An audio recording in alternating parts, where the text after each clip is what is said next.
Baik, Assalamualaikum warahmatullahi wabarakatuh. Apa kabar Bapak Ibu dan jamaah tentunya yang berbahagia pada malam hari ini. Senang sekali saya Sabil Zaidan akan memandu dan juga menemani jalannya perbincangan satu buah program yang spesial sekali yang tentunya sedang disaksikan di malam yang spesial juga. Bertepatan dengan peringatan Isra Miraj, kita harapannya juga dari webinar Talenta Hasanah Institute ini yang mengambil tema wakaf dan sejarah peradaban Islam. Kita jadikan ini menjadi sebuah kebahagiaan bersama yang tentunya bisa mendapatkan manfaat yang harus bisa kita jadikan sebagai spirit peradaban Islam di kemudian hari. Baik, sekali lagi tentunya menemani Bapak Ibu yang sekarang sedang bergabung di line Zoom untuk kita bersama-sama nanti bisa menyimak bersama tentunya sebuah tayangan spesial dari Talenta Hasanah Institute, yaitu webinar dengan tema sekali lagi yang seperti tadi sudah saya sampaikan, yaitu wakaf dan sejarah peradaban Islam. Akan hadir bersama kita melalui sambungan virtual Bapak Imam Teguh Sabtono, di mana beliau merupakan founder dari Talenta Hasanah Institute dan juga merupakan wakil ketua Badan Pelaksana Badan Wakaf Indonesia. Dan nanti juga kita akan bagikan merchandise ya, buat yang pengen hadiah, buat yang ingin mendapatkan merchandise seru dari Talenta Hasanah Institute. Kita akan bagikan untuk jamaah atau juga untuk 3 penanya dengan pertanyaan terbaiknya yang tentunya akan diberikan di sesi Q&A. Oke? Dan sebelum kita memulai rangkaian program kita pada malam hari ini, terlebih dahulu kami ingatkan untuk Bapak Ibu peserta yang bergabung, jangan lupa juga untuk terlebih dahulu mute audionya, mute speakernya ya, untuk kita bisa lebih konsentrasi menyimak bersama apa yang nanti akan disampaikan oleh guru kita tercinta, coach kita tercinta, Bapak Imam Teguh Sabtono ya. Baik, sebelum kita memulai juga terlebih dahulu kita akan bersama-sama untuk membaca Al-Fatihah. Semoga juga apa yang kita sajikan, apa yang kita hadiri pada malam hari ini bisa menjadikan keberkahan di sisi Allah Subhanahu wa taala. Untuk itu kita bersama-sama memberikan kesempatan kepada Anda semua untuk membaca Al-Fatihah. Bismillahirrahmanirrahim. Alhamdulillahirabbil alamin, arrahmanirrahim, maliki yaumiddin. Iyyaka na'budu wa iyyaka nasta'in, ihdinas siratal mustaqim, siratal ladzina an'amta 'alaihim ghairil maghdubi 'alaihim waladdallin. Amin. Insya Allah apa yang kita dapatkan, apa yang kita hadirkan di sini, waktunya, kemudian juga ilmunya menjadikan amalan-amalan kebaikan dan kita dikumpulkan kembali di surganya Allah. Dan untuk itu selanjutnya kita akan langsung terhubung dengan pembicara utama kita, sudah bergabung di line Zoom. Kita akan menyapa sekali lagi, beliau adalah founder dari Talenta Hasanah Institute dan merupakan wakil ketua Badan Pelaksana Badan Wakaf Indonesia. Kita akan menyapa dulu untuk Pak Imam. Assalamualaikum Pak Imam. Gimana kabar hari ini Pak Imam, sehat? Alhamdulillah. Nah, mungkin nanti akan disampaikan juga oleh Pak Imam ini karena banyak sekali nih jamaah kita atau juga partisipan kita yang hadir pada malam ini bertanya gitu ya, apa sih sebenarnya Talenta Hasanah ini? Ini kayaknya menarik sekali ya, karena sebuah value yang akan dihadirkan oleh Talenta Hasanah dan juga menjadi sebuah pertanyaan-pertanyaan yang misterius untuk kita ulik bersama. Seperti itu ya Pak Imam ya. Oke, langsung saja kita akan berikan waktu dan kesempatan kepada Bapak Imam T. Sabtono. Silakan Pak Imam. Baik, terima kasih Mas Sabil. Assalamualaikum warahmatullahi wabarakatuh. Wassalatu wassalamu ala asrafil anbiya'il mursalin wa ala alihi wa sahbihi ajmain. Rabbi shrah li sadri wa yassir li amri wahlul 'uqdatam min lisani yafqahu ma ba'du. Rekan-rekan yang insya Allah dirahmati Allah, selamat berjumpa. Sekali lagi, biasa ini adalah disclaimer gitu ya, yang di depan Bapak dan Ibu sekalian ini bukanlah seorang ustadz karena makomnya belum sampai, tetapi terus terang adalah seorang pembelajar yang kebetulan pada malam hari ini juga banyak guru-guru yang hadir ya. Ada Ustadz Robi, ada Ustadz siapa lagi nih, ada ya Ustadz Sabil juga, ada Ustadz Islah yang terlihat dan banyak sekali. Dan ini adalah kali pertama Taha Institute menggelar webinar yang kebetulan pada malam hari ini topiknya adalah tentang wakaf, peradaban, dan dinamika politik. Nah, jadi mungkin ini agak sedikit berpikir sedikit-sedikit gitu ya. Apalagi nanti sampai slide-slide terakhir, kita masuk sedikit ke ilmu sosial politik daripada dinamika perwakafan global. Bapak dan Ibu yang dirahmati Allah, mungkin langsung saja saya akan share materinya. Harapannya tidak terlalu lama, biar kita banyak waktu untuk berdiskusi. Dan insya Allah yang hadir di malam hari ini sebagian besar juga sudah memahami ataupun para penggiat wakaf. Jadi sengaja saya beri judul Sejarah Wakaf dan Peradaban serta Dinamika Politik yang terkait dengan aspek perwakafan internasional. Baik, Bapak dan Ibu, para hadirin sekalian, ini adalah sebuah pembuka di mana kurang lebih 1000 tahun yang lalu, hampir 8 abad peradaban Islam telah memimpin dunia. Jadi mulai dari zaman Rasulullah, para sahabat Abbasiyah gitu ya, terutama sebelum kejatuhannya oleh bangsa Mongol, itu kemudian dilanjutkan dengan keemasan era Andalusia, itu kurang lebih hampir 8 abad umat Islam memimpin dunia dengan tatanan masyarakat yang makmur dan adil. Tetapi apa yang telah dibangun hari ini berubah begitu dramatik. Bahkan saat ini separuh atau 50% dari warga miskin dunia itu berasal dari negara-negara dengan mayoritas agama Islam. Sebuah ironi kan? Dan teman-teman bisa lihat ini adalah sebuah gambar merupakan hasil rekonstruksi dari peninggalan Baghdad zaman Abbasiyah. Kira-kira kalau direkonstruksi kembali, maka akan ketemu arsitektur kota yang teman-teman bisa lihat gambarnya di sini. Sementara yang di bawah itu adalah sepenggal dari area Andalusia. Nah,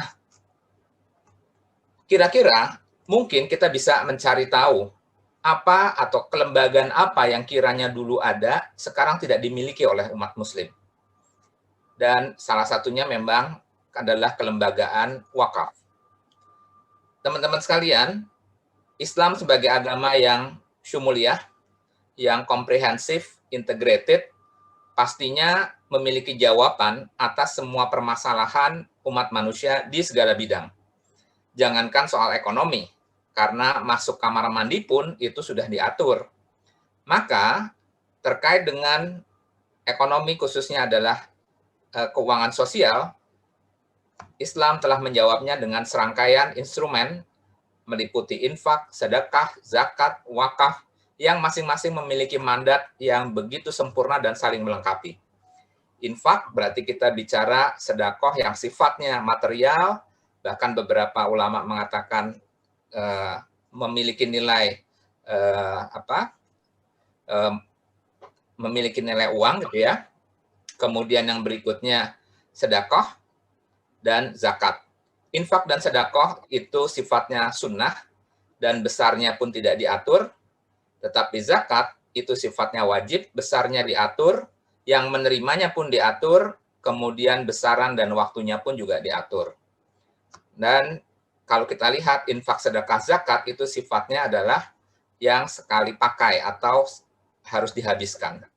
Sementara mandat wakaf agak berbeda.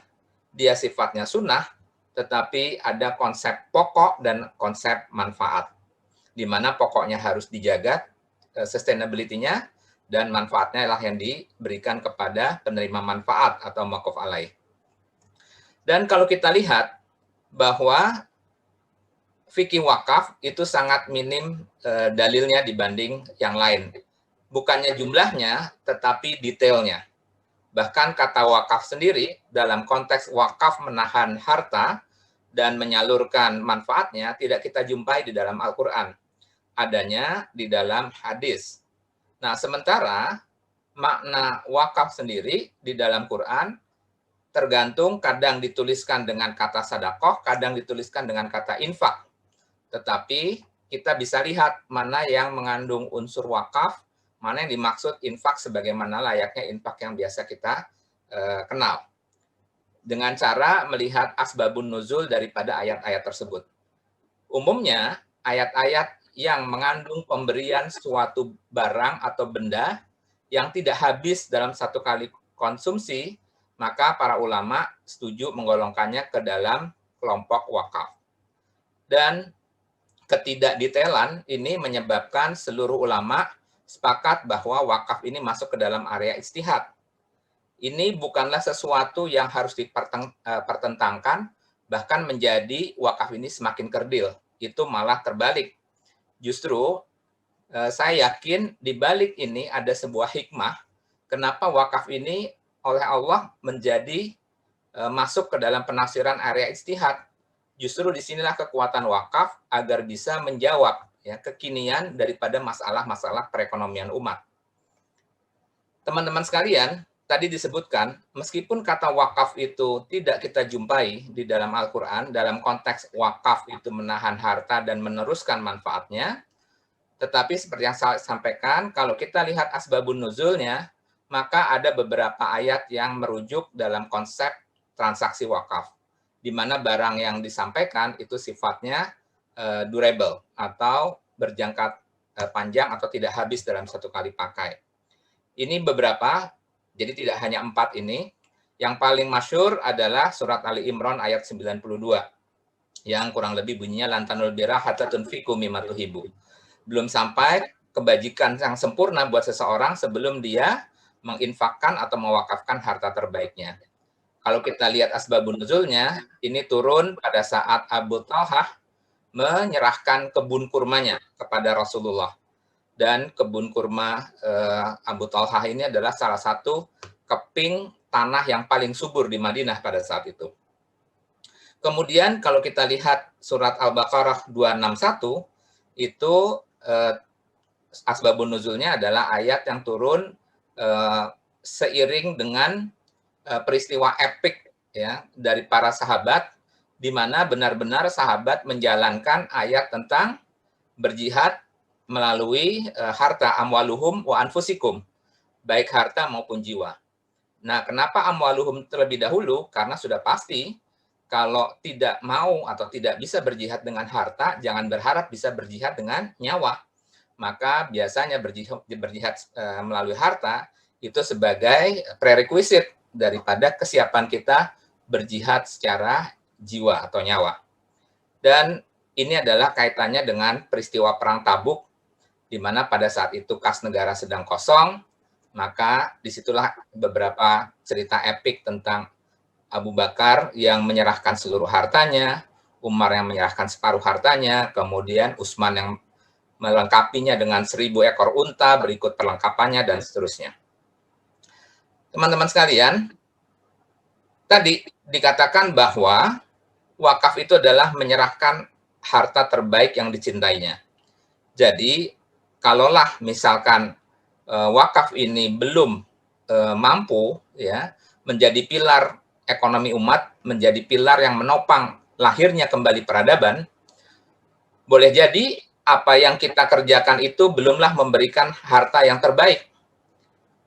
Kita masih berwakaf adalah barang yang tadi, misalkan tanah yang terbengkalai, atau tanah sengketa terus-menerus, warisan yang tidak terurus, itulah yang kita wakafkan.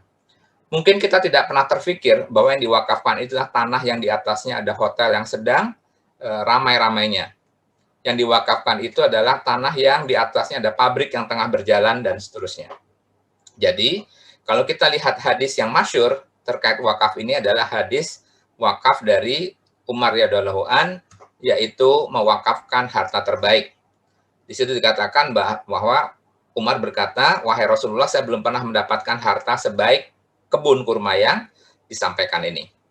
Maka disinilah fikih wakaf yang paling terkenal, yang paling masyhur, yaitu kau tahan tanah itu tidak engkau sedekahkan, dan engkau sedekahkan hasilnya, tidak dijual, tidak dihibahkan, dan tidak diwariskan. Dan itulah sebagai dasar kenapa aset wakaf itu tidak boleh dijual, tidak boleh dihibahkan, dan tidak boleh diwariskan. Nah, adapun kebun, ya karena pada saat itu aset terbaik yang dimiliki Umar adalah kebun itu. Jadi seandainya kebun itu bentuknya adalah Umar Plantation Tbk, yang sering saya katakan, maka yang diserahkan itu adalah kepemilikan daripada Umar Plantation Tbk. Nah, kemudian yang berikutnya, maka Umar menyedekahkan hasilnya kepada orang fakir, kaum kerabat, dan seterusnya, dan tidak dilarang bagi yang mengolah wakaf makan dari hasilnya dengan cara yang baik.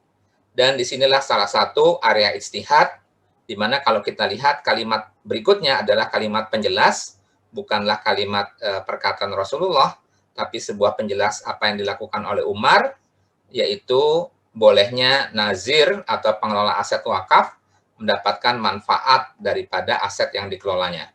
Sebesar apa? Di sini dikatakan dengan cara yang baik atau pantas. Sehingga disinilah area ijtihad di mana untuk Indonesia, DSN MUI menetapkan sebesar 10% maksimal dari hasil bersih, sementara kalau kita lihat misalkan Malaysia, itu sekitar 20%, atau bahkan kalau di Saudi, itu kalimatnya sebagian besar untuk mauquf alaih. Sudah sebesar itu saja, tanpa ada persentase yang mengikatnya. Teman-teman sekalian, sebelum kita masuk ke area yang lebih dalam lagi, paling tidak ini sekedar mengulang saja, setiap transaksi wakaf maka harus memenuhi kaidah atau unsur wakaf. Nah, unsur wakaf ini terdiri dari 5 elemen, yaitu wakif, orang yang berwakaf, benda wakaf, yaitu benda yang memiliki daya tahan lama, atau tadi tidak habis satu kali konsumsi.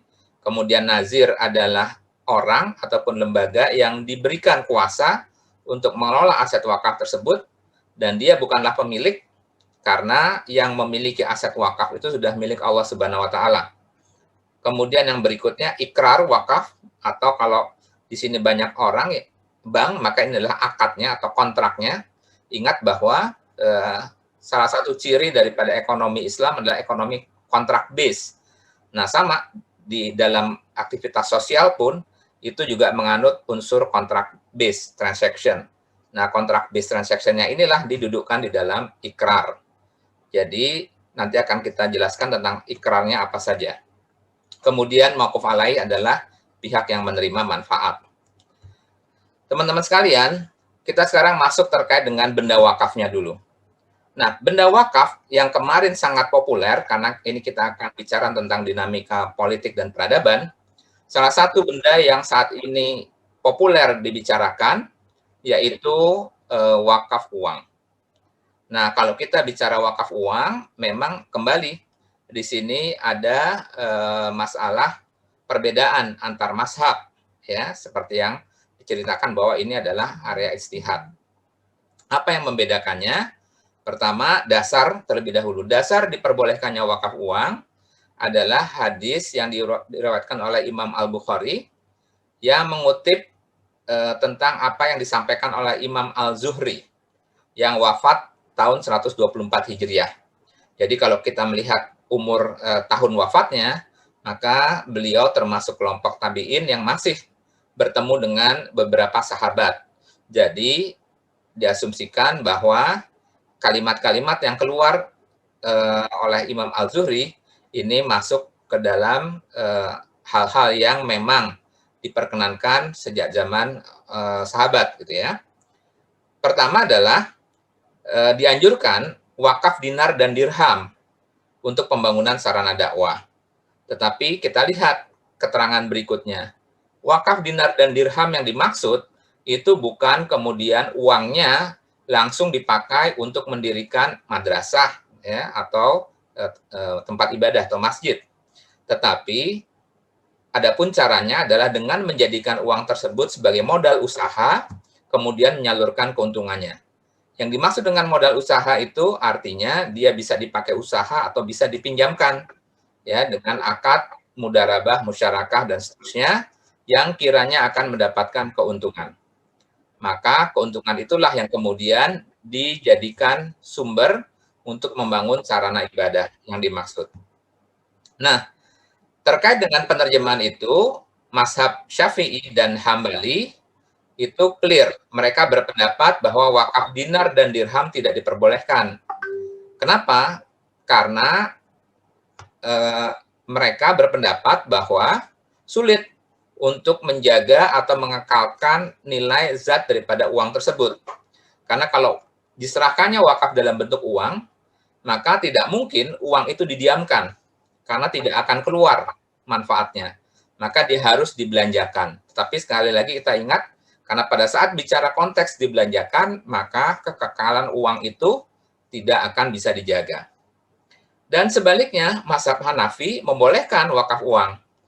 Kenapa? Apabila itu sudah menjadi uruf atau adat kebiasaan di kalangan masyarakat.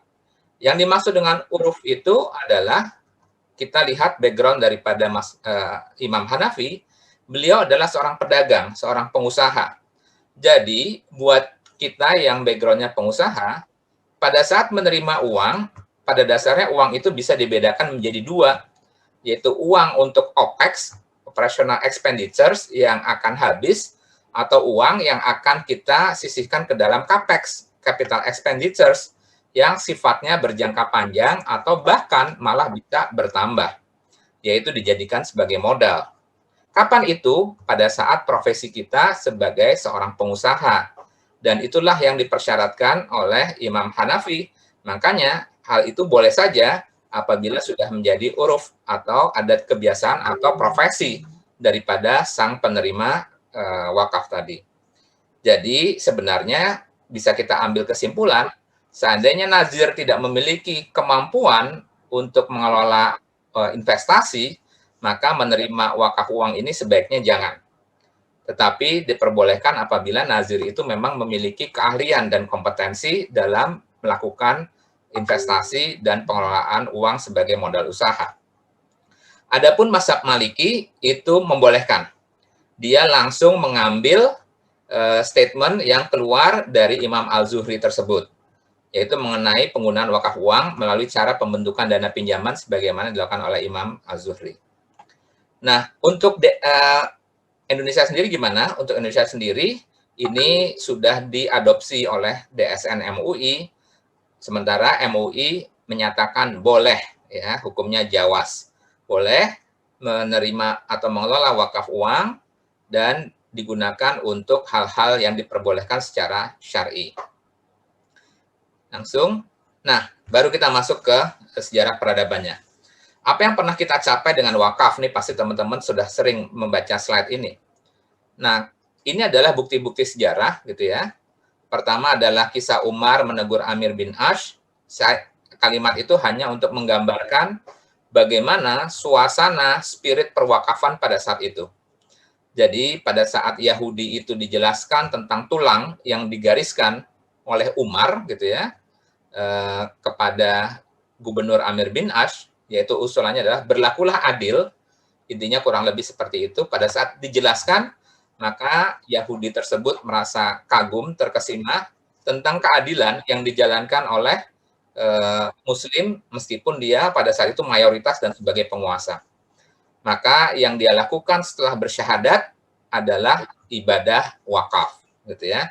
Dia menyerahkan tanahnya kepada gubernur untuk dijadikan masjid perluasan. Kemudian yang berikutnya, Khalifah Umar Abdul Aziz, nanti kita bisa lihat secara khusus. Dan berikutnya sejarah bagaimana lahan tanah pertanian secara mayoritas itu umumnya dimiliki oleh lembaga-lembaga wakaf, baik itu di Khilafah Turki Utsmani, Aljazair, Tunisia, Mesir, bahkan di Palestina itu sertifikat tanah wakaf jumlahnya melampaui sertifikat wakaf. Nah, berangkat dari sinilah nanti saya akan bedah ya, yang mungkin sering ketemu dengan pertemuan saya, ini nanti bedanya di sini, atau bukan bedanya, tambahannya. Ya, tambahan materinya ada di sini terkait dengan dinamika politik perwakafan. Baik, teman-teman sekalian. Nah, apa saja manfaat yang keluar dari pengelolaan aset wakaf tersebut? Salah satunya adalah penyelenggaraan sektor kesehatan. Di mana di zaman peradaban Islam pada saat itu, contohnya ini adalah skrip ya yang bisa kita ambil dari periode Abbasiyah tahun 1200-an Masehi. Nah, di mana di situ Sultan Al-Mansur Ibnu Ulawun statementnya adalah bahwa rumah sakit ini harus merawat semua pasien, ya wanita dan seterusnya tanpa kecuali, tanpa dia harus membuka keanggotaan gitu ya, tanpa harus membayar keanggotaan membership sebagaimana layak BPJS. Jadi teman-teman bisa bayangkan bagaimana kemajuan peradaban umat pada saat itu Bahkan konsep jaminan kesehatan itu sudah bisa diselenggarakan oleh negara dengan mengandalkan aset wakaf. Kenapa bisa demikian? Karena umumnya satu rumah sakit itu di-backup oleh satu bidang lahan eh, perkebunan yang produktif. Jadi lahan perkebunan produktifnya itulah yang merupakan aset wakaf dan menopang rumah sakitnya yang merupakan eh, makuf alaih. Bahkan di dalam disertasi yang saya baca itu, demikian hebatnya justru pasien yang kira-kira dirawat tetapi dampaknya nafkah keluarganya terganggu, bahkan sampai keluarganya pun akan mendapatkan bantuan nafkah. Sedemikian hebatnya jaminan kesehatan plus jaminan sosial yang ada pada saat itu. Sekali lagi itu ditopang oleh aset wakaf. Nanti saya akan jelaskan bagaimana powerful-nya aset wakaf sehingga kita bisa memahami kisah-kisah atau sejarah-sejarah yang muncul pada saat itu. Teman-teman sekalian, yang berikutnya adalah salah satu disertasi yang ditulis oleh Gaudiosi, ya, yang ada di Durham, dan dia juga peneliti di Oxford.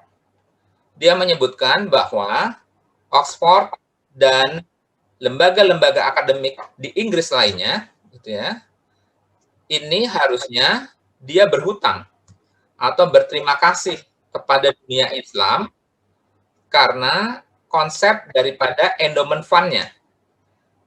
Jadi teman-teman sekalian, sudah dilakukan penelitian dan tidak terbantahkan bahwa sistem trust law atau undang-undang perwalian yang sangat terkenal, yang terutama negara-negara yang menganut sistem hukum Anglo-Saxon atau jajahan Inggris, dia begitu bangganya dengan sistem hukum Inggris beberapa hal. Salah satunya adalah tentang trust law.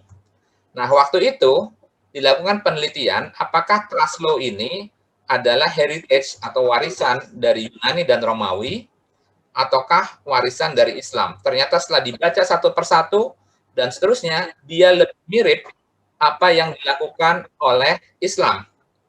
Dan ternyata tidak bisa dipungkiri bahwa pada zaman kejayaan Abbasiyah di Baghdad, itu pendeta-pendeta Nasrani pun juga diperkenankan dan banyak sekali yang belajar di Baghdad. Sehingga pada saat mereka pulang, mereka menerapkan apa yang dipelajarinya di Baghdad dimasukkan ke dalam kodifikasi hukum yang berlaku di Eropa pada saat itu. Dampak dari implementasi keilmuan yang dia pelajari di Baghdad yang dibawa ke Eropa, dampaknya menyebabkan renaissance atau kebangkitan peradaban Eropa pada saat itu. Jadi, sudah tidak terbantahkan bahwa konsep endowment fund yang diterima oleh dunia barat itu berasal dari konsep wakaf yang berkembang di peradaban umat Islam pada saat itu. Dan kalau kita lihat sejarah berdirinya universitas, ini yang tercatat gitu ya, karena yang belum tercatat pastinya di Baghdad, dan itu tidak bisa dipungkiri ya, bagaimana pada saat itu Baghdad terkenal dengan pusat keilmuan dunia. Nah, kemudian berikutnya adalah Universitas Al-Qurawiyyin, itu tahun 859 Masehi, kemudian Al-Azhar Kairo, 970 Masehi, barulah satu abad kemudian Eropa bisa mendirikan universitas tertua di Eropa, yaitu Oxford. Tetapi yang teman-teman bisa lihat adalah konsep endowment fund yang terus dijalankan di dunia barat dan yang tidak dijalankan di dunia Islam. Dan ini yang nanti akan saya kupas kenapa hal ini terjadi, gitu ya. Jadi, dampak dari pengelolaan konsep wakaf yang diterapkan di Oxford dan seluruh universitas di dunia barat ini mendapatkan implikasi yang luar biasa. Dan ini bukannya sesuatu yang mustahil karena sekali lagi di dalam hukum Islam kita mengenal yang namanya hukum kauniyah, yaitu hukum sebab akibat. Jadi siapa yang bersungguh-sungguh dialah yang dapat. Maka di sini bisa lihat bahwa endowment fund yang dimiliki oleh Harvard itu besarnya 574 triliun. Dan yang dimiliki oleh Stanford itu besarnya 397 triliun dan seterusnya. Disinilah sebenarnya ke depan pertarungan peradaban adalah pertarungan ilmu. Jadi bagaimana mungkin ilmu-ilmu kapitalis ya itu di backup oleh aset ya yang merupakan aset setara wakaf itu besarnya triliunan rupiah.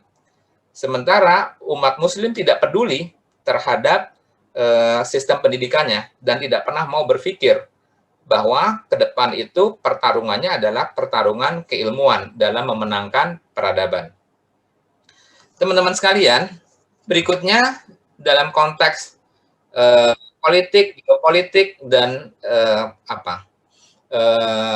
viral yang kemarin itu kaitannya dengan gerakan nasional wakaf uang lah, kurang lebih seperti itu. Sehingga muncul statement-statement, bolehkah wakaf untuk keperluan infrastruktur gitu ya. Dan ini yang saya ceritakan tadi, bahwa pertama tentang kewajiban orang beriman untuk berhijrah dan berjihad. Jadi hijrah dan jihad itu adalah sebuah kewajiban dengan harta, amwaluhum wa anfusikum. Itu dalam surat Al-Anfal ayat 72. Nah, salah satu hikmah dari kisah perang Tabuk yaitu menceritakan tentang kedermawanan para sahabat ya yang berinfak untuk kepentingan militer.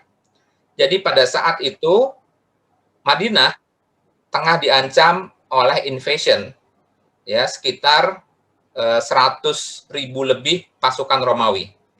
Ya. Sementara berita intelijen sudah diterima oleh kaum muslimin di Madinah sehingga pada saat itu Rasulullah memutuskan karena Rasulullah di Madinah juga sudah bertindak sebagai pemimpin negara memutuskan untuk menjemput atau menyongsong musuh di Tabuk. Tetapi pada saat itu kondisi Baitul Mal, kondisi kas negara sedang kosong. Jadi ini sekaligus juga untuk menyampaikan paradigma kita bahwa sesungguhnya kas kosong atau tidak kosong itu bukanlah sebuah kebaikan atau keburukan dan sebaliknya. Tetapi yang harus dicatat itu adalah penggunaannya. Jadi lebih ke arah penggunaan kas negara itu untuk apa? Karena kas negara kosong pun juga pernah dialami oleh Rasulullah pada saat beliau memimpin negara.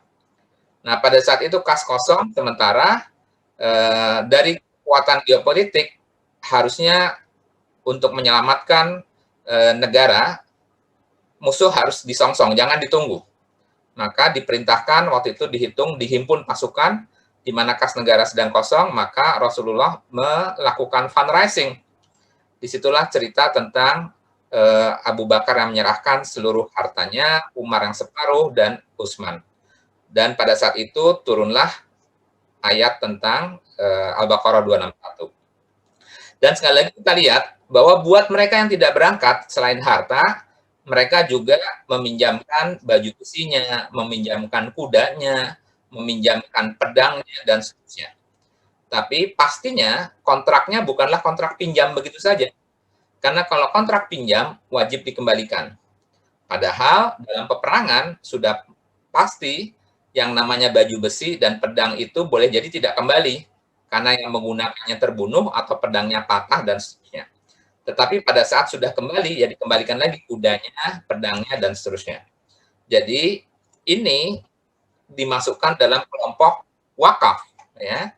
Jadi ada beberapa hadis yang menerangkan ini disebutkan bahwa masyarakat itu menjawabnya dengan berwakaf kuda untuk perang dan seterusnya. Jadi jangankan infrastruktur, wakaf untuk militer pun boleh. Dan yang paling terkenal salah satunya adalah pasukannya Sultan Ayyubi pada saat mengalahkan atau menduduki kembali Palestina atau Al-Quds itu mengandalkan pasukan yang dibiayai oleh wakaf. Cerita tentang Umar Abdul Aziz, di mana wakaf dimulai dari keluarga, yaitu cerita tentang bagaimana 3,5 tahun bisa mensejahterakan negara. Bayangkan 3,5 tahun yang sebelumnya dari kondisi krisis. Ya, apa yang dilakukan oleh Umar Abdul Aziz? Kalau kita dengar sejarahnya itu luar biasa. Ya, bagaimana seorang cucu, bukan di bawah cucu, cicit ya dari Umar bin Khattab.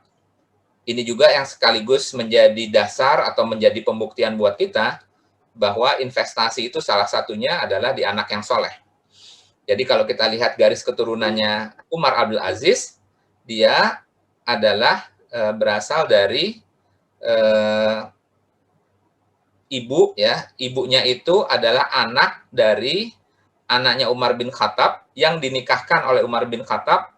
Cerita tentang seorang gadis yang menolak orang tuanya mencampur susu dengan air, dan itu terdengar Umar bin Khattab pada saat belusukan. Ya pastinya tidak ditemani oleh media dan tidak ditemani oleh yang lain, karena belusukan itu syaratnya tidak boleh diketahui. Kalau diketahui namanya bukan belusukan. Nah, didengar adanya gadis yang tadi, maka pulang dari rumah, maka dimintalah anaknya Hashim untuk menikah dengan gadis tersebut. Dan itulah yang kemudian dari darah itulah yang melahirkan Umar Abdul Aziz. Nah, Umar Abdul Aziz ini mengatakan bahwa tidak berhak menerima zakat, tidak ada yang berhak menerima zakat orang berhutang namun jujur dan sederhana dilunasi yang ingin menikah dibiayai negara. Jadi pada saat periode dia tidak ada lagi yang berhak menerima zakat, bahkan orang yang berhutang itu dibayar oleh negara. Tapi syaratnya dia hidup sederhana dan jujur. Bailout bukan ditujukan kepada pengusaha yang ngemplang dan kaya raya. Kemudian yang berikutnya, disinilah wakaf uang, ya. Bagaimana wakaf uang dilakukan oleh negara, carilah orang yang biasa membayar jizyah, kharaj, dan seterusnya, di-blended masuk ke dalam Baitul Mal, kemudian dia memberikan pinjaman kepada mereka agar mampu mengolah tanahnya tanpa menuntut pengembalian. Dan berikutnya adalah cerita tentang wakaf yang dimulai dari keluarga. Bayangkan dia meminta istrinya mewakafkan harta perhiasannya, ya, karena istrinya itu dari keluarga kaya raya, keturunan khalifah dari Marwan, gitu ya. Kalau tidak diwakafkan, lebih baik kita cerai. Tetapi apa kata istrinya? Demi Allah, aku tidak memilih pendamping lebih mulia daripadamu, ya Amirul Mukminin, inilah emas, permata, dan seluruh perhiasanku. Sehingga istrinya namanya Fatimah, itu di Arafah, itu ada saluran yang diberi nama Fatimah. Itu bukan Fatimahnya Rasulullah, tapi Fatimah istrinya Umar Abdul Aziz, yaitu hasil dari wakaf emasnya istri daripada Umar Abdul Aziz. Baik, berikutnya infrastruktur. Bahkan wakaf ini, jadi kembali lagi ini sudah masuk ke politik wakaf. Jadi wakaf itu sebenarnya tidak hanya bicara tentang bagaimana membangun aset, tetapi bagaimana membangkitkan spirit penyatuan umat. Jadi aset wakaf itu lebih ke arah menunjukkan spirit penyatuan umat, di mana salah satunya adalah monumen wakaf yang sangat terkenal adalah jalur Hijaz Railway, yaitu jalur kereta yang terpanjang di dunia dari Istanbul sampai dengan ke Madinah, yang pada saat itu digunakan untuk mengangkut jemaah haji. Nah, pada saat belum ada jalur kereta api ini, jemaah haji Eropa harus menempuh waktu 40 hari pada saat dia ingin berhaji, dan banyak yang meninggal, ya, karena perjalanan darat dengan kuda, onta, dan seterusnya. Tapi dengan adanya kereta api ini, mereka bisa menempuhnya dalam waktu 5 hari berturut-turut. Dan jalur kereta api ini sangat terkenal kalau teman-teman nonton beberapa film yang tokohnya adalah Lawrence Arabia, yaitu seorang intel bawahan dari Jenderal Allenby yang ngomporin para sultan, para bangsawan di Jazirah Arab untuk berontak kepada Turki Utsmani. Lepas dari itu, yang ingin saya sampaikan adalah beberapa bukti sejarah yang saya ambil, ya, tentang bagaimana pertama adalah Muslim Bosnia, how Bosnian Muslim helped build the Ottoman Empire Hijaz Railway. Berikutnya selain Bosnia siapa lagi, gitu ya? Kita bisa bayangkan ada sebuah kekuatan yang berhimpun yang disebutkan dalam disertasi tersebut 7.000 nazir. Di mana saja 7.000 nazir itu? Maroko, Aljazair, Tunisia, South Africa, dan yang menarik adalah Island of Java. Kenapa disebut Island of Java? Tahun 1900 belum ada negara Republik Indonesia. Dan di situ menunjukkan juga bukti bahwa kesultanan-kesultanan di Jawa waktu itu memiliki hubungan khusus terhadap kekhalifan di Turki Utsmani. Kemudian berikutnya Cina, Sudan, Amerika, Latin Amerika, dan seterusnya, itu nazir-nazirnya aktif membiayai pendirian Hijaz Railway ini. Dan disitulah cerita tentang peradaban wakaf, ya, bagaimana wakaf ini selalu menjadi pilar kebangkitan ekonomi umat. Bahkan kalau kita lihat jurnal, saya ambil dari American Journal of Islamic Social Science, wakaf itu bahkan jangankan bicara apakah boleh orang non-muslim itu mendapatkan manfaat dari wakaf. Yang pasti sejarahnya menyebutkan tidak orang pun boleh, ya. Bukan orang maksudnya siapa? Bukan orang maksudnya adalah dana wakaf dipakai untuk konservasi alam, pelestarian alam, dan seterusnya. Jadi kita begitu terkagum-kagum dengan konsep keuangan, dengan World Wide Fund-nya PBB, yang notabene PBB itu mendirikan WWF, itu baru pertengahan tahun 50-an. Sementara umat Islam sudah memiliki lembaga yang begitu dahsyat 15 abad yang lalu, gitu ya. Dan saat ini di Pakistan pun sudah mulai berkembang, di mana pemerintah mengeluarkan sukuk wakaf untuk membangun pembangkit-pembangkit listrik di Pakistan. Sehingga nanti milik daripada aset tersebut adalah milik umat. Teman-teman sekalian, jadi cerita wakaf adalah cerita bagaimana kita menggeser paradigma sistem pengelolaan wakaf di Indonesia yang semulanya bersifat cost-centric. Bayangkan, wakaf di kita adalah menyerahkan aset wakaf, kemudian aset itu menjadi sumber biaya yang harus dimintakan atau dicarikan biayanya. Jadi misalkan berwakaf madrasah, madrasahnya setelah berdiri, kemudian pengurusnya sibuk untuk mencari donasi dan sumbangan. Masjid juga demikian, setelah berdiri sibuk mencari donasi dan sumbangan.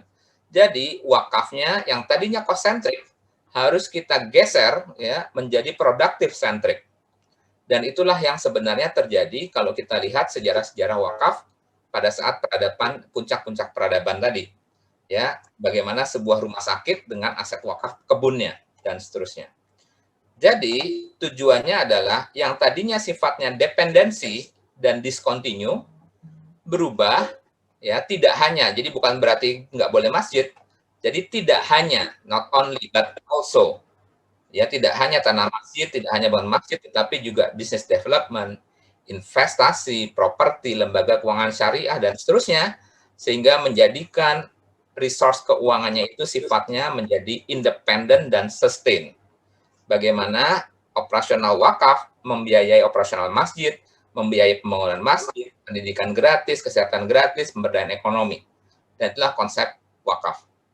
Teman-teman sekalian, ini lebih spesifik lagi mengarah ke politik wakaf. Lantas bagaimana pengaturannya gitu ya? Kalau kita lihat di negara-negara di dunia, ini ada beberapa model pengelolaan wakaf. Pertama, pengelolaan wakaf yang sifatnya centralized, di mana satu negara hanya ada satu nazir. Contohnya di Aljazair, Mesir, Irak, Maroko, Syria, Turki, Iran. Kemudian centralized dengan regional board, Saudi Arabia. Yang dimaksud dengan centralized with regional board, dia terpusat, tetapi adanya di masing-masing provinsi. Untuk yang terpusat, satu nazir, satu negara, biasanya diidentikan dengan adanya jabatan menteri wakaf di kabinetnya. Kemudian yang berikutnya, yang ada di masing-masing provinsi. Contohnya di Saudi Arabia, India, Southeast Asia, contohnya Malaysia. Malaysia itu hanya ada 9 nazir yang melekat di 9 kesultanan. Ya, Sabah, Sarawak, Johor, dan seterusnya. Nah, barulah di masing-masing negara itu ada mitra nazirnya. Nah, contohnya misalkan kalau di Indonesia, anggaplah ada BWI-nya DKI. Nah, sementara dompet duafa, kemudian rumah zakat, itu menjadi mitra nazirnya. Kemudian yang berikutnya Kuwait. Kalau Kuwait itu satu nazir, tetapi yang dimaksud nazir itu bukan representasi negara, tetapi sebuah network dari dewan, kumpulan daripada lembaga-lembaga kenaziran berhimpun mendirikan sebuah dewan kenaziran. Kemudian yang berikutnya di Indonesia, local community. Nah, ini di Indonesia ini seperti yang kita lihat, semua orang boleh jadi nazir, sifatnya bottom up gitu ya. Bahkan kita kenal ada nazir perorangan, ada nazir badan hukum, dan seterusnya. Dan ada lembaga-lembaga yang tidak memiliki hukum wakaf. Jadi hukum wakaf sudah tidak dikenal. Itu ada di Rusia, Tunisia, dan seterusnya. Jadi satu sisi kita bersyukur negara kita masih memiliki undang-undang wakaf, artinya aset wakaf itu dilindungi. Teman-teman sekalian, kenapa tabel ini saya sajikan? Ini khususnya buat teman-teman yang hadir pada malam hari ini, yang kira-kira ingin mendalami, terutama kalangan akademisi. Dari framework ini, kira-kira mana yang lebih benar, mana yang lebih unggul. Nah, sekali lagi baru kita masuk ke sejarahnya. Nah, teman-teman sekalian, perkembangan skema wakaf uang dan bank, ada nggak sih hubungannya wakaf sama bank? Ini juga sekaligus buat pencetus, ya, bahwa teman-teman bank syariah, Anda tuh nggak berhenti di sini loh, gitu ya. Saya sering katakan bahwa banker syariah itu lupa bahwa yang ada di mejanya, yang ada di tangannya itu adalah smartphone, yang selama ini hanya dipakai hanya untuk WA, SMS saja. Padahal menunya banyak. Jadi, kalau kita lihat, ini sejarahnya dulu. Pada saat zaman Imam Malik, Imam Zufar, polanya adalah wakif berdonasi wakaf kepada nazir, uang tersebut langsung diserahkan kepada mauquf alaih. Dipakai apa? Dipakai untuk usaha, ya, sesuai dengan kalimat Imam Zufar. Pinjamkanlah, nanti kemudian dengan mudarabah, musyarakah, dan seterusnya, ada imbal hasilnya dipakai untuk mauquf alaih. Tapi ini dari awal langsung bisa dimanfaatkan oleh mauquf alaih. Awalnya ini mungkin berjalan lancar, tetapi paling lama-kelamaan ini beresiko, di mana justru pada saat mauquf alaih menerima ini uang wakaf, dia anggap ini bukanlah sebuah pinjaman, tetapi bisa dihabiskan. Nah, sehingga pada saat zaman Turki Utsmani bergeser ke bawah, di mana nazir menerima wakaf uangnya diinvestasikan dulu kepada quality institution, dia dapat margin bagi hasil, baru margin bagi hasilnya untuk mauquf alaih. Maka yang lari ke sini, ini sudah manfaat, tidak harus dijaga. Nah, baru kita bergeserlah ke bank. Jadi, Bapak dan Ibu sekalian, sesungguhnya sebelum berdirinya bank, maka yang melakukan fungsi pinjam-meminjam, baik itu untuk kepentingan publik maupun private, adalah nazir. Jadi, lembaga keuangan perbankan, sebelum ada bank, maka nazirlah yang menjalankan. Jadi, kalau kita lihat disertasinya ini, ya, dikatakan bahwa wakaf adalah main vehicle. Jadi, alat utama untuk melakukan pembiayaan, baik komersial maupun publik, gitu ya, maupun pemerintah. Dan role daripada nazir, inilah yang kemudian digantikan oleh bank. Ya, digantikan oleh bank. Dan di sisi lain, lembaga kenaziran ini kemudian, ya, didisfungsionalkan. Jadi fungsi pinjam-meminjamnya dihilangkan, dan kemudian dicap dia tidak fleksibel untuk kemudian disudutkan. Nah, ini seiring dengan perkembangan keuangan kapitalis dan keuangan sistem riba. Nah, kenapa? Karena keuangan sistem riba, dia tidak akan bisa bertahan kalau nazir ini masih besar. Karena nazir ini akan mengalokasikan sumber daya uang ini tidak berdasarkan profit and loss yang didasarkan oleh market term, tapi profit and loss yang didasarkan oleh maslahat. Apa itu market term? Ya, risk and return, termasuk di dalamnya bunga. Sementara kalau di sini, profit and loss-nya didasarkan atas maslahat, bukan bunga. Jadi, beberapa hasil penelitian menyebutkan bagaimana ironiknya, ya, how ironic, bagaimana ironiknya, ya, sebuah kalimat peradaban atas nama civil society menyebabkan sistem kenaziran ini, sistem wakaf ini akhirnya perlahan dihancurkan, dan perlahan-lahan kurikulum itu sampai ke Indonesia pada zaman era kolonialisasi, maka sampailah wakaf itu adalah masjid, kuburan, madrasah, musola.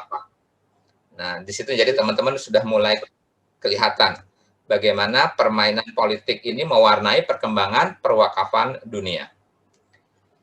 Dan ini salah satu buktinya, ya, bagaimana cerita hilangnya tanah-tanah wakaf di Palestina. Tadi teman-teman sudah tahu bahwa sejarahnya sertifikat tanah wakaf di Palestina jumlahnya lebih banyak dari tanah privat. Sehingga sampai tahun 1918, Turki Utsmani melarang penjualan tanah di Palestina, gitu ya, karena dia tanah wakaf. Tetapi pada tahun 1918, di mana Turki Utsmani kalah, dan pasukan sekutu khususnya Inggris mulai menduduki tanah Palestina, maka dengan tekanan-tekanan tertentu dilepaslah larangan penjualan tanah di Palestina. Dan dalam waktu yang sama dimasukkanlah invasion gitu ya, migrasi daripada penduduk-penduduk Yahudi ke Israel ini, ke tanah Palestina. Seiring dengan masuknya imigran itu dilengkapi pula dengan bantuan keuangan, di mana bantuan keuangan ini salah satunya dipakai untuk mencicil, untuk membeli tanah yang berasal dari kelompok pribumi. Maka secara sistematik tanah dari kelompok pribumi bertahap pindah dan menjadi kolateral daripada lembaga yang namanya Jewish National Fund. Jadi Jewish National Fund ini adalah lembaga keuangan yang tidak lain adalah cash wakafnya Yahudi. Jadi konsep Yahudi pun juga mengalahkan kelompok umat Islam dengan konsep wakafnya juga. Jadi kelompok orang-orang Yahudi berwakaf kepada Jewish National Fund, sebagaimana layaknya bank, Jewish National Fund itu memberikan pinjaman kepada kaum Yahudi untuk membeli tanah pribumi di Palestina. Nah, kemudian dia menunjuk developer. Nama developernya adalah Palestine Jewish Colonization Association dan Palestine Land Development Company. Nah, di tahun 1944, JNF atau Jewish National Fund menguasai jaminan kolateral sebanyak 45% daripada tanah di Palestina. Sehingga tahun 1948 dengan menyatukan kolateral inilah berdiri Israel. Jadi proklamasi negara Israel. Jadi teman-teman bisa lihat bagaimana peran wakaf dan politik internasional. Nah, baru berikutnya yang menarik, saya sengaja ambil kasus di negara lain gitu ya, supaya aman, karena kalau kasus negara sendiri takut nanti ditwist dan seterusnya. Jadi dinamika politik wakaf, ini kasus Mesir dan Turki Utsmani. Saya ambil artikel jurnal, ini saya kasih judulnya di sini ya. Ini Middle East Study, terbit tahun 2000, tapi di print di Amerika Serikat yang judulnya Conflict and Cooperation Between the State and Religious Institution in Contemporary Egypt. Jadi cerita dari jurnal ini adalah bagaimana pemerintah Mesir itu sejak zaman tahun 52 gitu ya, sejak zaman beralih dari kerajaan ke republik, ini ada hubungan putus sambung, kadang mesra, kadang musuhan, kadang mesra, kadang musuhan. Dengan siapa? Dengan lembaga wakaf terbesar di Mesir, yaitu Al-Azhar. Ya, kenapa? Karena begitu kuatnya Al-Azhar, jadi tidak hanya memiliki universitas. Jadi Al-Azhar itu memiliki aset yang luar biasa, properti, perkebunan, itulah yang dipakai untuk menopang beasiswa, gitu ya. Tapi begitu besarnya sehingga kadang-kadang negara itu mesra dengan Al-Azhar. Kenapa? Pada saat defisit anggaran belanja, maka pemerintah Mesir itu meminjam uang daripada Badan Wakaf Al-Azhar. Tetapi berikutnya, apabila kondisi politik tidak menguntungkan, maka mereka berseteru kembali, dikatakan Al-Azhar radikal lah, dan seterusnya. Jadi, inilah kondisi yang sesungguhnya terjadi, gitu ya. Sekarang kita geser dikit ke Turki Utsmani. Nah, ini juga menarik, ya. Teman-teman bisa bayangkan, ya, tadi saya katakan, bagaimana wakaf ini menjadi pilar ekonomi peradaban umat. Ini sudah turun, artinya tidak pada puncaknya, ya, tidak pada puncaknya. Jadi ini menjelang kehancuran Turki Utsmani pada saat ini dia Ottoman State ya being crushed under financial pressure. Kenapa financial pressure? Karena negara atau kekaisaran Turki pada saat itu dikepung oleh kekuatan sekutu dan perang di mana-mana, pemberontakan di mana-mana. Yang pasti Jazirah Arab berontak, kemudian Palestina lepas, dan seterusnya.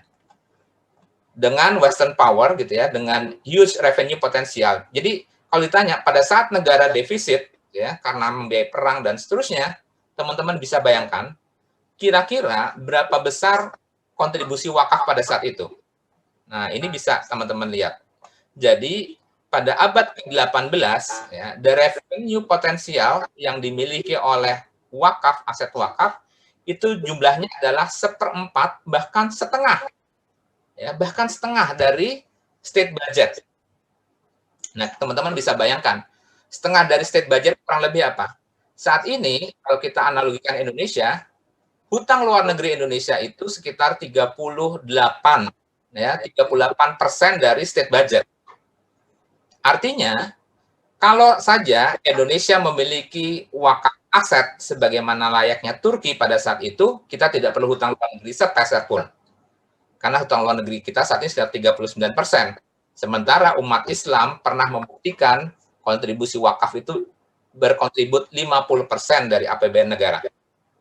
Nah, tapi dampak dari 50% APBN negara ini mulailah timbul niat-niat yang tidak baik, gitu ya. Jadi dikatakan bahwa keruntuhan kekhalifahan Turki itu juga kalau didiamkan juga runtuh. Beberapa ilmuwan menyebutkan seperti itu. Karena di situ sudah mulai timbul korupsi dan seterusnya. Nah, jadi kejadiannya adalah negara atau kekaisaran waktu itu memaksa membuat pengaturan di mana aset wakaf yang tadinya sifatnya independen ditarik berada di bawah kontrol negara. Dan justru pada saat di bawah kontrol negara inilah terjadi kehancuran karena ada korupsi, ada kepentingan yang lain, dan juga desakan daripada kolonisasi. Jadi daerah-daerah Turki yang tadinya mengatakan bahwa tanah wakaf itu tidak boleh dijual dan seterusnya, itu diminta dilepaskan.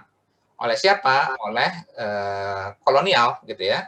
Oleh Inggris, Prancis, dan seterusnya. Sehingga lepaslah lembaga wakaf, dan di dalam negaranya sendiri, aset wakaf yang sudah dikuasai oleh negara tersebut kemudian dikorupsi dan seterusnya. Dan teman-teman bisa lihat nih ya, di tahun 1882, ya, the transfer revenue was so significant that even some 30 years later. Jadi dari tahun 1882 sampai dengan 30 tahun kemudian, jadi setelah Turki runtuh pun 80% gaji dari guru-guru sekolah dasar, gitu ya, itu semua bersumber dari wakaf. Jadi begitu hebatnya kekuatan wakaf menopang puncak-puncak peradaban. Teman-teman sekalian, ini adalah sebuah pilihan terakhir buat kita. Jadi kita harus meletakkan atau menyiapkan sebuah perangkat yang harus kita miliki, karena Indonesia adalah negara dengan tingkat dermawanan tinggi. Kemudian untuk 15 tahun ke depan, Indonesia memiliki angka produktivitas, ya, angka produktif tertinggi nomor 2 di dunia. Jadi orang Indonesia bekerja, umurnya umur produktif, tertinggi nomor 2 di dunia.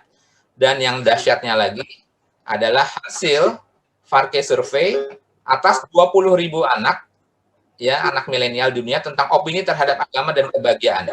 Ini jumlahnya nggak semua karena total ada 120 negara. Dilakukan ranking, gitu ya. Teman-teman bisa lihat siapa negara paling soleh di dunia? Indonesia. Soleh di mata siapa? Soleh di mata anak milenial. Dan disinilah sebenarnya kunci daripada kita memahami kenapa kita diobok-obok, karena generasi kita adalah generasi anak muda yang kalau tidak didiamkan atau kalau kita bisa bina, dia adalah generasi yang tersoleh di dunia. Dia mengatakan bahwa agama memegang kunci kebahagiaan.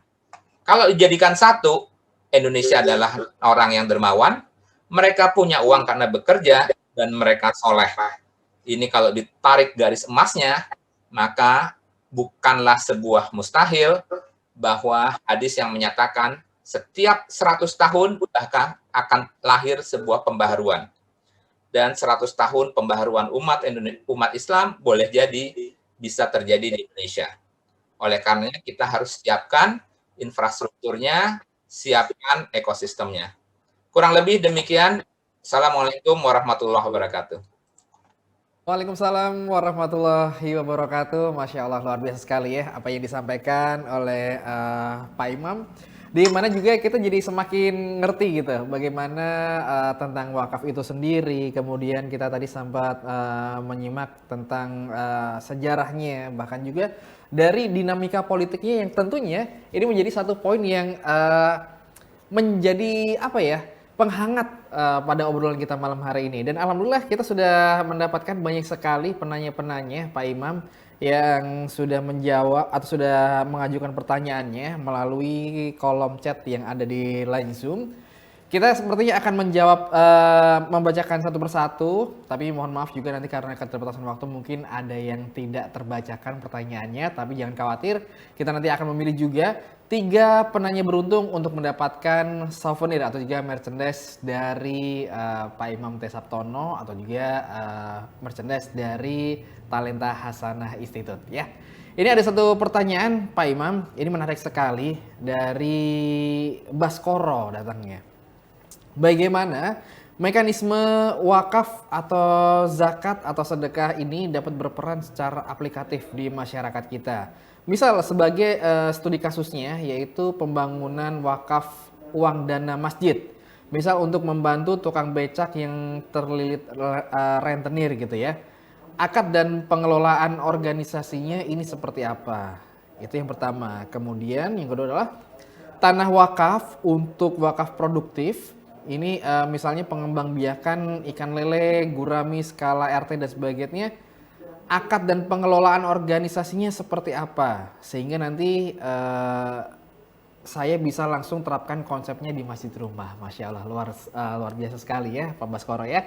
Kemudian case yang kedua, ini Malaysia cukup dikenal dengan market share ekonomi syariahnya, bahkan di tingkat dunia. Nah, bagaimana penerapan wakaf atau zakat di sana? Apakah bisa diterapkan di Indonesia sebagai negara yang serumpun? Oke, itu satu pertanyaan yang langsung kita minta untuk Pak Imam bisa memberikan feedbacknya dari pertanyaan Pak Baskoro.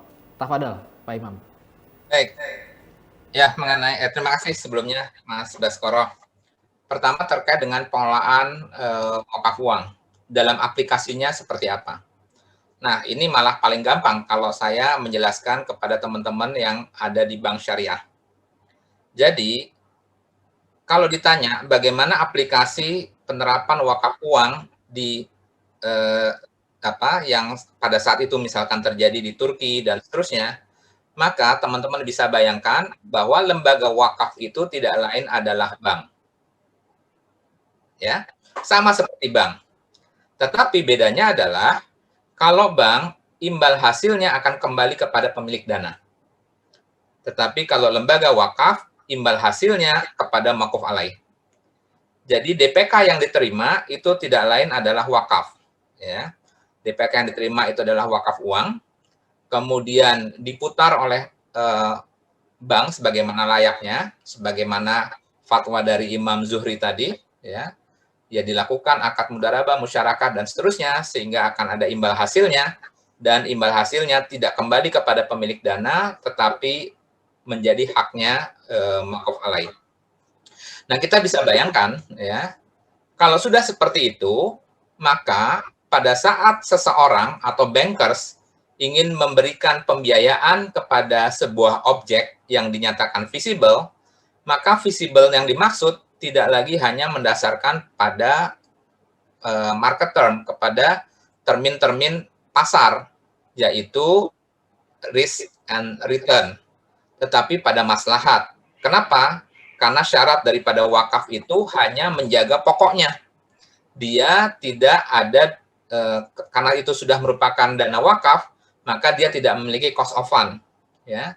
Apalagi kalau itu dana wakafnya adalah wakaf yang mu'abbad, atau wakaf yang perpetual, maka dia tidak memiliki maturity.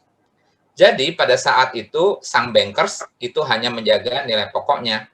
Dan ini akan menjadi kekuatan ekonomi yang dahsyat. Kenapa? Karena kalau pada saat bank syariah hanya menjalankan pada produk market term, maka dia tidak bisa membiayai aset-aset yang dianggap tidak visible. Tetapi pada dasarnya dia bernilai maslahat. Contoh, kenapa tidak bisa dibiayai petani atau nelayan karena petani atau nelayan tidak bisa bayar bunga 11-12%. Tetapi kalau dia dikasih margin imbal hasil lebih rendah, mungkin 4-5%, dia bisa. Boleh jadi sebuah sekolah tidak bisa mengembalikan pinjaman dalam waktu 5 tahun, tetapi dia bisa mengembalikan dalam waktu 10-15 tahun. Maka sang bankers tinggal melihat, gitu ya, apakah nelayan sekolah itu ada nilai maslahatnya. Nah, nilai maslahatnya itu yang biasa kita kenal dengan parameter yang diterapkan oleh Imam Syatibi, ya, din, nasab, akal, kemudian apalagi saya lupa, nafs, gitu ya, jiwa, dan kekayaan itu sendiri. Dengan demikian, kalau lembaga kenaziran ini kembali besarnya adalah sebagaimana layaknya bank dan dikelola oleh bankers-bankers, maka disitulah mulai muncul lagi kejayaan umat Islam dan harapannya, maka akan terjadi pengulangan Umar Abdul Aziz tadi. Tetapi yang saya bisa sampaikan di sini adalah hal itu pasti terjadi. Hal itu pasti terjadi. Karena di dalam hadis bahwa akhir zaman, sebelum terjadi akhir zaman akan ditutup lagi oleh kejayaan Islam. Yang namanya kejayaan Islam sudah pasti di dalamnya ada perekonomian Islam. Dan atas sesuatu yang sudah dijamin, apakah kita ingin menjadi asbabnya, penyebabnya, ataukah kita ingin menjadi penghambatnya. Jadi ada atau tidak adanya kita, itu pasti terjadi. Cuman masalahnya kita mau ikut atau enggak.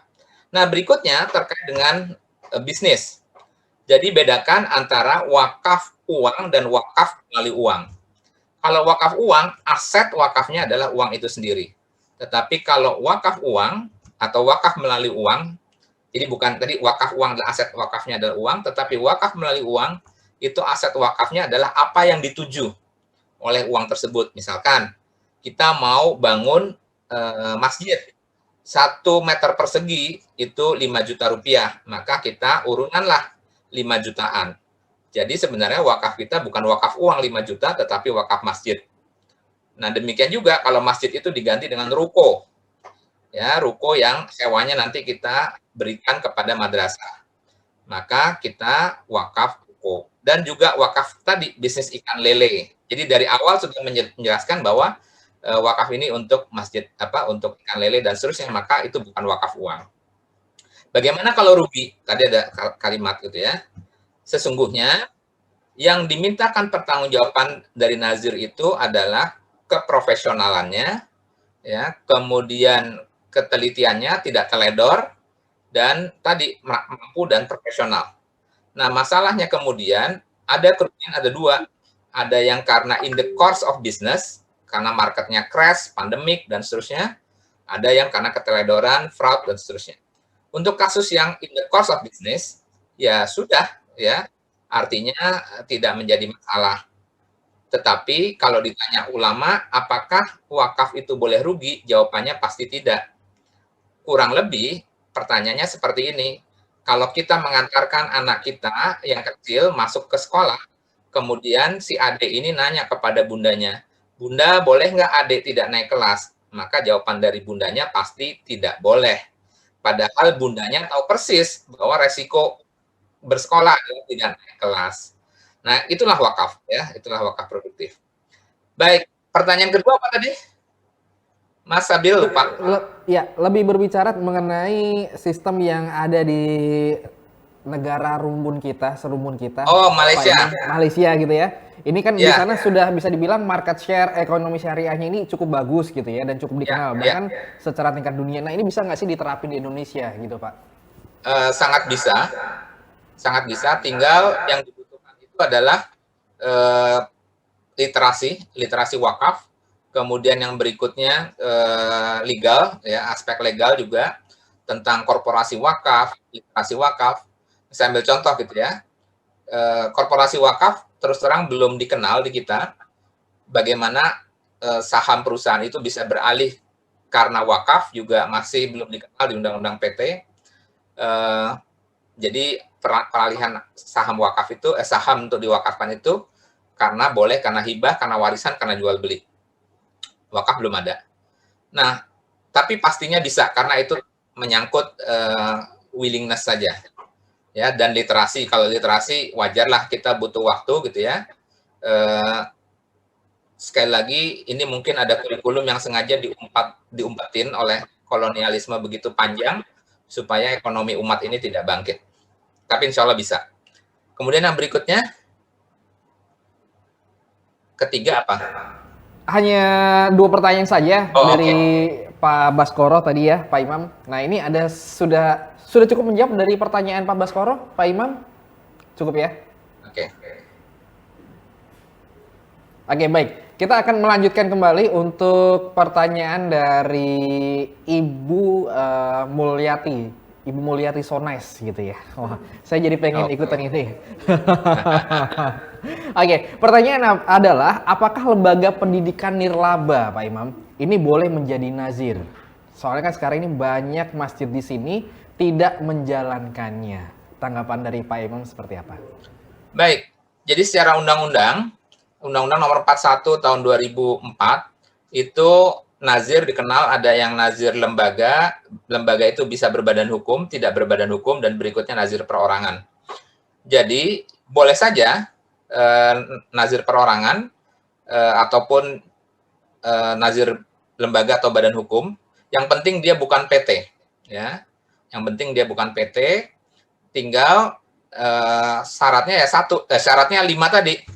Ada wakifnya, ada benda wakafnya, ada nazirnya, ada ikrar wakafnya, dan ada mauquf alaihnya. Kalau sudah lengkap 5 unsur ini, silakan datang ke KUA, ya. Nanti di KUA akan ditanya, apa benda wakafnya, siapa wakifnya, mana nazirnya. Nah, pada saat itulah dituliskan dan dicatatkan siapa nazirnya, dan meskipun nazir perorangan, dia minimal terdiri dari 3 orang.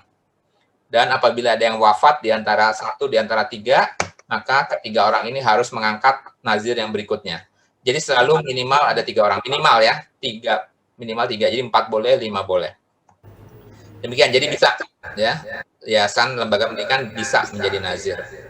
Ya, terima kasih untuk jawabannya Pak Imam. Semoga Bu Mulyati So Nice ya semakin semangat dan sudah terjawab dari pertanyaan yang tadi disampaikan. Oke, baik, kita akan melanjutkan lagi untuk pertanyaan-pertanyaan yang tentunya banyak sekali diberikan oleh Bapak Ibu yang sudah bergabung di sini, sahabat-sahabat semuanya.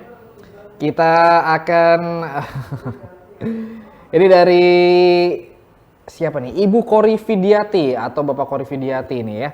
Pak Imam izin bertanya, bagaimana dengan wakaf manfaat asuransi syariah dan wakaf manfaat asuransi syariah ini termasuk wakaf melalui uang ya Pak? Lalu posisi nazir ini di mana saat akan dilakukan antara calon nasabah dan perusahaan asuransinya? Itu pertanyaan pertama. Dan apakah bisa diukur jumlah wakaf asuransi dan manfaat investasi asuransi tersebut seperti wakaf uang yang lain yang bisa didata dan dipublikasikan? Mengingat jumlah manfaat asuransi seorang nasabah cukup tinggi sehingga bisa digunakan secara produktif sesuai peruntukannya. Oke.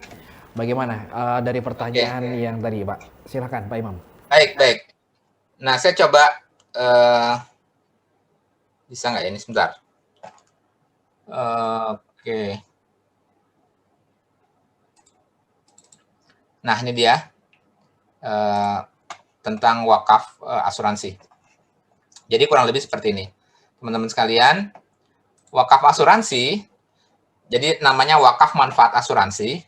Jadi kalau kita membayar premi gitu ya, misalkan ini peserta A, peserta B, kita membayar premi kepada petugas asuransi, maka petugas asuransi atau dari perusahaan asuransi ini akan membagi dana premi tersebut ke dalam 2. Syaratnya harus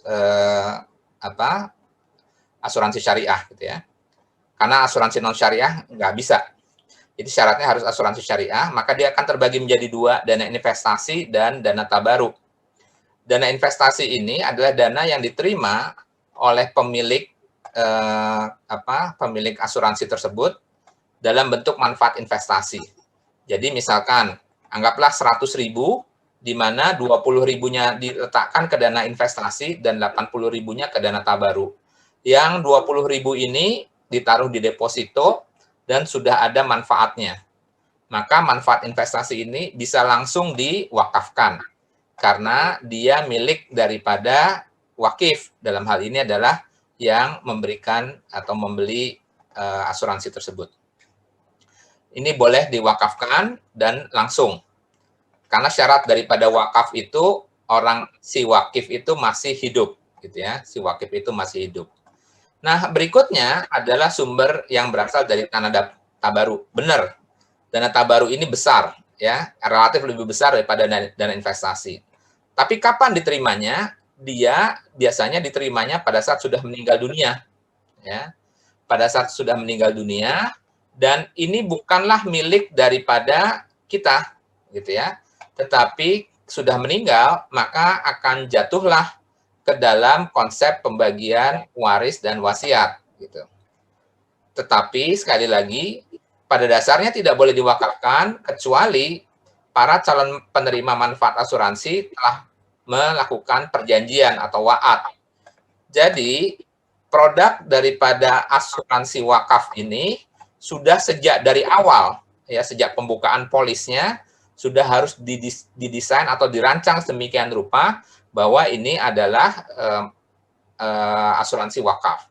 Sehingga sang ahli waris itu sudah ikut menandatangani wa'ad atau perjanjian yang dibuat pada saat si wakif ini membuka polis asuransi.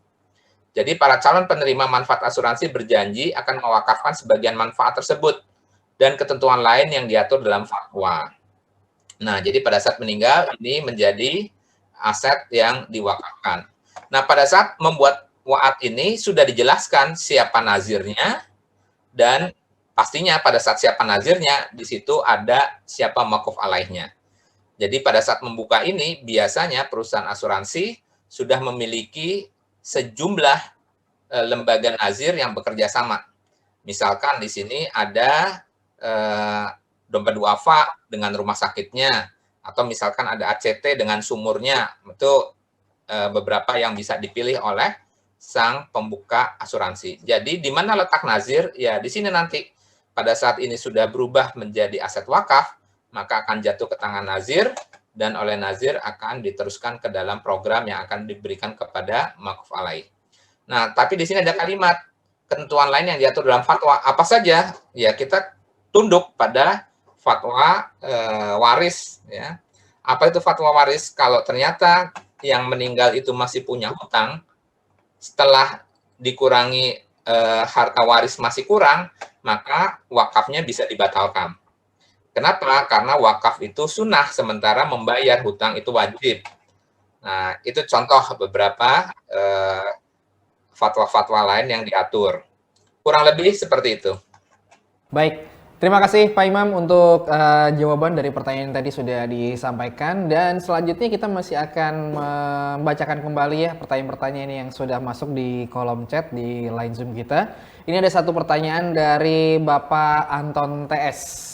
Ya, beliau ini sedang menginisiasi pembangunan lokasi baru Madrasah Al-Fatih di Situ Daun, Bogor. Ini adalah ponpes milik Ustadz Budi Ashari yang membutuhkan dana wakaf lumayan besar ini untuk masjid berdaya tampung sampai dengan 2.000 jamaah. Ini sudah ada satu wakif. Sementara sementara untuk tempat tinggal santri dan infrastruktur lainnya masih cukup banyak diperlukan dana. Nah, saya berencana untuk mengajak teman-teman ex BNI Syariah untuk berjamaah berwakaf untuk dapat membangun satu sakan minimal yang dapat diberikan nama BNI Syariah atau insan hasanah atau apapun yang dapat menunjukkan itu adalah wakaf dari teman-teman semuanya. Nah, apakah Pak Imam bisa mengendorse rencana ini agar teman-teman bisa bersemangat untuk berpartisipasi dalam program wakaf ini? Syukron. Oke, terima kasih Pak Anton. Kita akan coba cek ke Pak Imam seperti apa tanggapan dari beliau. Silakan Pak Imam. Ya, silakan. kita dukung, artinya ini adalah salah satu ladang amal, ya. Ini bagian dari apa istilahnya investasi. Jadi kalau kita investasi, kita mengenal yang namanya investasi untuk masa depan. Tetapi yang paling dahsyat itu adalah investasi untuk keabadian. Kenapa investasi untuk keabadian? Karena sesungguhnya kita tempatnya tidak di sini, gitu ya. Kita tempatnya tidak di sini, sehingga kita khawatir kalau kita tidak investasi, maka kita akan menjadi fakir nanti di akhirat. Maka salah satu yang kita lakukan adalah melakukan investasi. Dan investasi yang abadi ya adalah wakaf ini. Jadi silakan dibuat kampanyenya, dan mungkin tadi ya, idealnya sih memang idealnya yang namanya madrasah, kemudian masjid, lembaga pendidikan harusnya itu menjadi maqaf alaihnya, ya, dari sebuah aset wakaf yang terus-menerus bisa menghasilkan sumber keuangan seperti tadi, ya. Tetapi juga bukannya salah, gitu ya. Aset wakafnya adalah lembaganya itu sendiri, tapi ke depan juga harusnya dipikirkan, ya, supaya yang tadinya bersifat tadi discontinue dan dependent, jadi discontinue dan tergantung, menjadi continue dan dependent, mandiri, yaitu dengan sebanyak mungkin kita memiliki aset-aset wakaf produktif.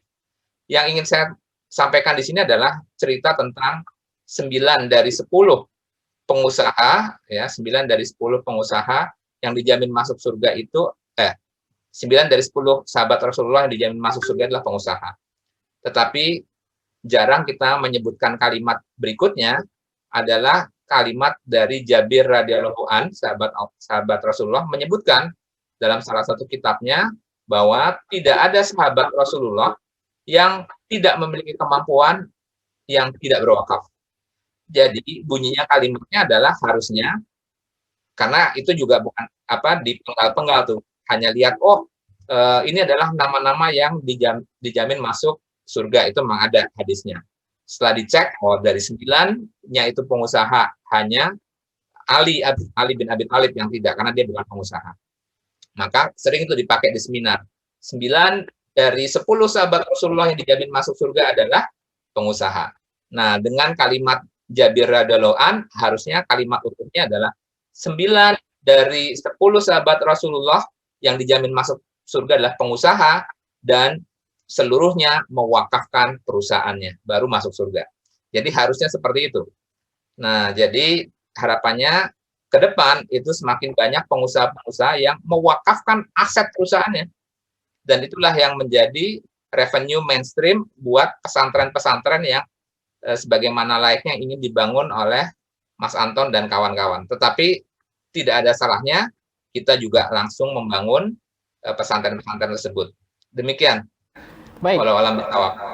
Masya Allah, luar biasa sekali ya apa yang dipertanyakan oleh Pak Anton, kemudian langsung disambut dengan jawaban yang tentunya cukup memotivasi kita semua dari Pak Imam, yang mana ini bisa menjadi satu pengingat bahwasanya harta yang kita punya ya sudah, larikannya kemana? Larikannya ke wakaf, gitu ya. Nah, berbicara lagi dari pertanyaan-pertanyaan yang masuk di sini, ini ada satu pertanyaan yang sebenarnya juga cukup seru ya, dari Pak Hadiyanto. Pak Hadiyanto ini beliau bertanya, Assalamualaikum.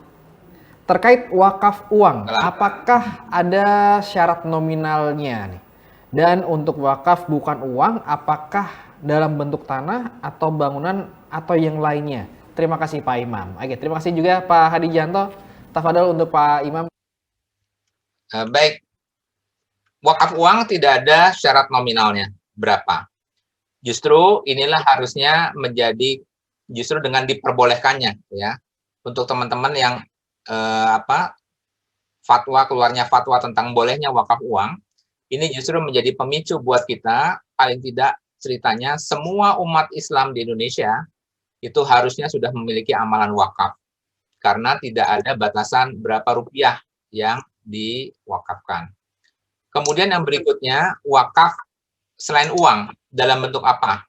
Banyak sekali, ada tanah, kemudian bisa saja pabrik, kebun, royalti, saham, kemudian pengetahuan, dan seterusnya. Artinya tadi semua barang yang tidak habis dalam satu kali konsumsi pada dasarnya bisa diwakafkan. Demikian.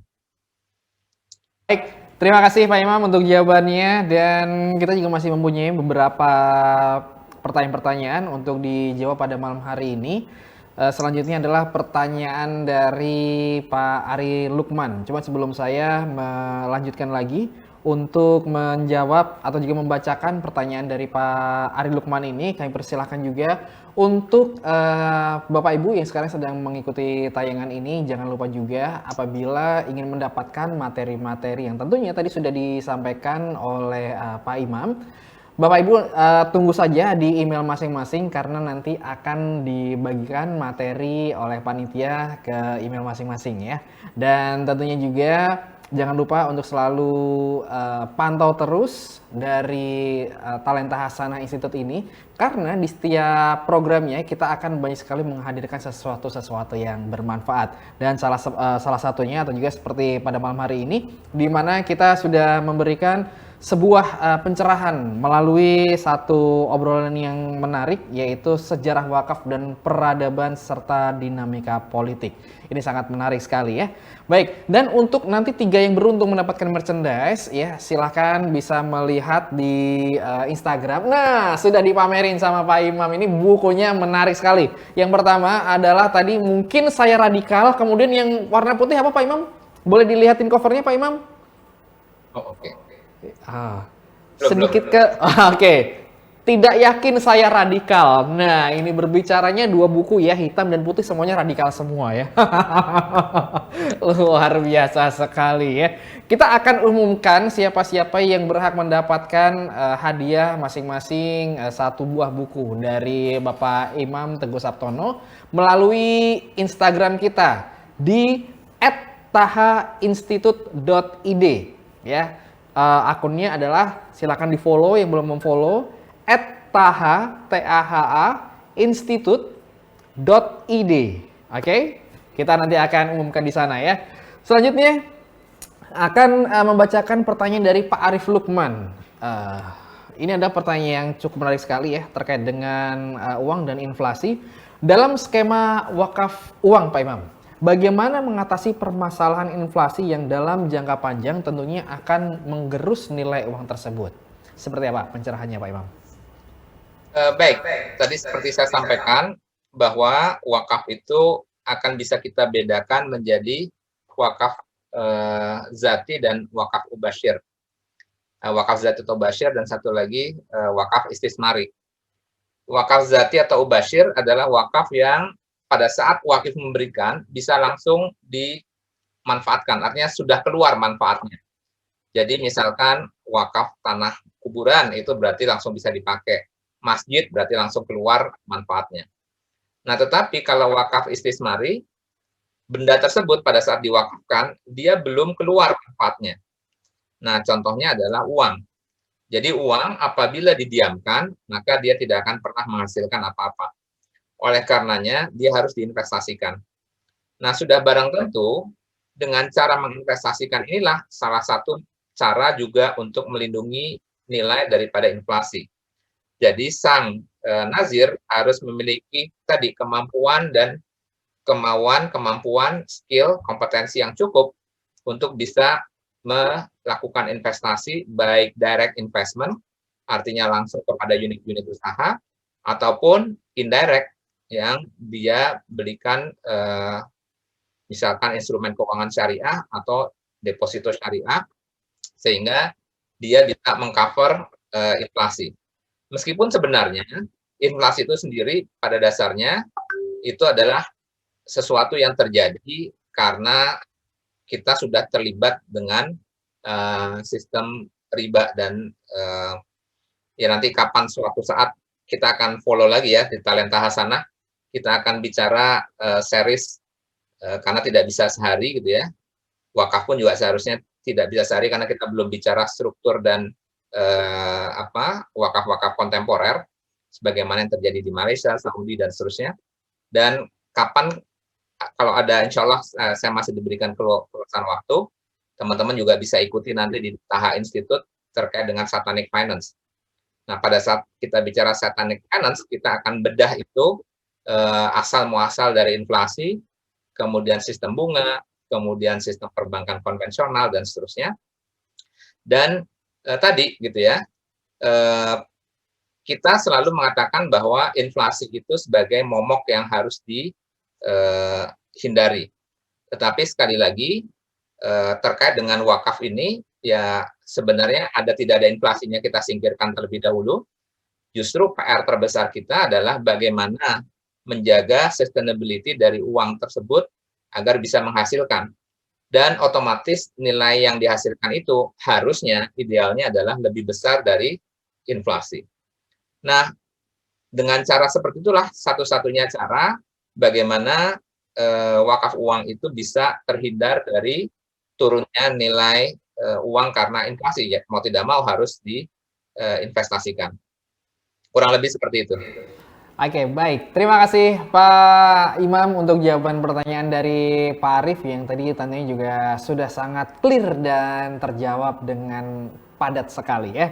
Dan selanjutnya ini pertanyaan yang tadi ya mengulas dari apa materi yang disampaikan oleh Pak Imam, datangnya dari Pak Cahyo. Apakah JNF itu milik Theodore Herzl? Bacanya gitu ya, Herzl. Dan untuk konsep Gerakan Nasional Wakaf Umat ini bagaimana? Apakah dikuasai oleh negara atau seperti apa? Mohon pencerahannya Pak Imam. Silakan. Baik. Jadi JNF itu ya kembali Theodore Herzl itu adalah Bapak Zionis ya yang mendirikan gerakan Zionisme dan dialah yang meminta ke Sultan Hamid II kalau nggak salah saya lupa yang dia meminta izin untuk bisa membeli tanah di Palestina. Tetapi tidak diberikan, gitu ya, ditolak mentah-mentah. Dan saya sendiri belum cek gitu ya, apakah lebih dahulu JNF berdiri atau gerakan Zionisme lebih dahulu. Tapi paling tidak, gitu ya, JNF sampai saat ini pun juga teman-teman kalau mau buka webnya masih ada. Dan salah satu gerakan yang dilakukan di sana adalah gerakan wakaf penanaman pohon. Jadi kalau teman-teman mau ikut gerakan penanaman pohon gorgot gitu ya, itu bisa membuka webnya JNF dan di situ ada gerakan penanaman pohon mulai dari pohon gorgot yang $5, $10 gitu ya. Silakan. Nah, pastinya ada benang merahnya, Dan yang namanya Theodore Herzl, pastinya dia tidak berdiri sendiri, tapi banyak tokoh-tokoh lain yang berdiri di belakangnya. Nah, kemudian berikutnya, bagaimana sebaiknya? Apakah wakaf itu sebaiknya dikelola oleh negara atau bagaimana? Sekali lagi, yang ingin saya sampaikan, seperti slide saya, fokuslah pada songnya, pada lagunya. Jangan kita terbuai dengan singernya, gitu ya. Karena kalau kita lihat cerita tentang meledaknya wakaf itu bisa terjadi pada saat zaman kekhalifahan yang jujur, tetapi juga bisa runtuh pada saat zaman kekhalifahan yang korup, gitu ya. Dan kalau kita lihat babak episodenya, itu bahkan ada periode di mana kejayaan wakaf di Turki itu awalnya adalah tidak di bawah penguasaan negara, gitu. Tetapi pada saat aset wakafnya sudah melimpah dan negara berada dalam posisi kekurangan dana atau defisit, maka dilakukanlah dikeluarkan peraturan-peraturan yang memaksa aset-aset wakaf berada di bawah pengawasan negara.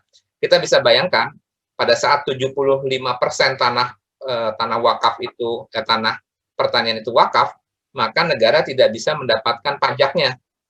Ya. Sampai sekarang kalau di Indonesia tanah wakaf itu tidak dikeluarkan pajaknya. Nah, tapi kalau sampai 75% tanah di Turki itu adalah tanah wakaf, maka disitulah kemudian negara berusaha memiliki kepentingan untuk bisa mendapatkan iuran pajaknya dan seterusnya, sehingga diaturlah di bawah ketentuan negara. Tetapi kembali lagi, kalau kita lihat juga zaman Rasulullah itu wakaf yang mengelola, zamannya Umar Abdul Aziz juga wakaf dikelola oleh negara. Jadi sekali lagi lihat songnya, jangan singernya gitu ya.